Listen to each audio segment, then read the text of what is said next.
जय श्री राधे। ठाकुर जी ने ब्रिज में अनेकों लीलाएं की हैं।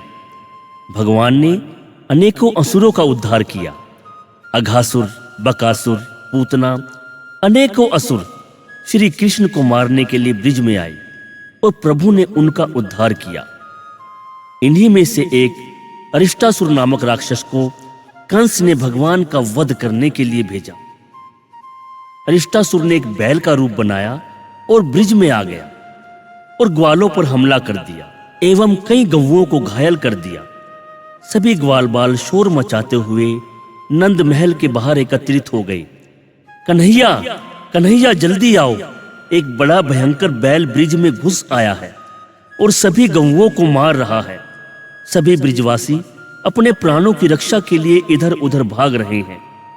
कन्हैया ने यह सुना तो दौड़ कर गए और अरिष्टासुर को सींगों से पकड़कर पटक दिया और उसी क्षण अरिष्टासुर के प्राण चले गए। अब वह बैल तो मर गया, लेकिन ब्रिजवासी कन्हैया से कहने लगे, कन्हैया, यह तो तुमने बहुत बड़ा पाप कर दिया। तुमने एक बैल का वध कर दिया, एक गोवंश को मार दिया। कन्हैया उन्हें समझाने लगे, वह बैल नहीं, बैल के रूप में एक असुर था। अगर मैं उसे ना मारता तो वह बड़ा अनर्थ कर देता। लेकिन ब्रिजवासी नहीं माने। वह कहने लगे, कन्हैया, यह तो तुमने बहुत बड़ा पाप किया है और तुम्हें इसका प्रायश्चित करना पड़ेगा। कन्हैया ने पूछा, इसका प्रायश्चित कैसे होगा?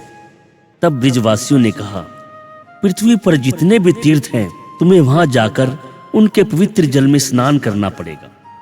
तब कन्हैया कहने लगे, अगर मैं सभी पवित्र तीर्थों का जल यहीं ब्रिज में प्रकट कर दूं तो?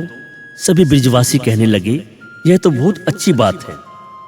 तब कन्हैया ने वहीं गिरिराज गोवर्धन की तलहटी में जाकर अपनी बांसुरी से एक गड्ढा खोदा और सभी पवित्र तीर्थों का जल वहां प्रकट हो गया। उस पवित्र जल से कन्हैया ने स्नान किया और अपने पाप का प्रायश्चित किया। धीरे धीरे समय बीता। कुछ समय पश्चात एक साधु ब्रिज में आए और ब्रिजवासियों ने उन्हें श्याम कुंड में स्नान करने को कहा। तब साधु कहने लगे, मैं इस कुंड में स्नान नहीं करूंगा। इस कुंड में कृष्ण के पाप समाये हुए हैं, इसलिए यह कुंड अपवित्र है। मैं इसमें स्नान नहीं कर सकता। यह सब राधा जी की सखी ललिता सुन रही थी। वह दौड़कर राधा जी के पास गई और सारा वृत्तांत कह सुनाया। राधा जी ने जब यह सुना तो उनकी आंखों से अश्रुधारा बह निकली। श्री कृष्ण अपवित्र कैसे हो सकते हैं? वह तो सभी पाप पुण्य से परे हैं। फिर भी ललिता से कहा कि कुछ ऐसा किया जाए कि श्री कृष्ण का कुंड पवित्र हो जाए। ललिता ने पूछा, ऐसा क्या किया जाए? तब राधा जी श्याम कुंड के पास आई और समीप ही अपने कंगन से एक गड्ढा खोदा और वहां से एक जल की धारा प्रकट हुई। राधा जी ने उस जल की धारा को श्याम कुंड में समाहित किया और ठाकुर जी के कुंड को पवित्र किया। ऐसी है हमारी राधा रानी, जो श्री कृष्ण को भी अपनी करुणा से पवित्र करती है।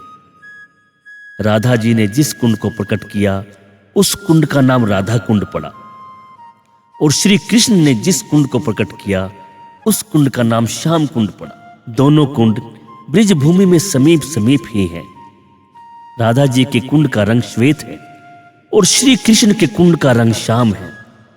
जब दोनों जल की धाराएं आपस में मिलती हैं तो ऐसा प्रतीत होता है जैसे साक्षात राधा कृष्ण का मिलन हो रहा है।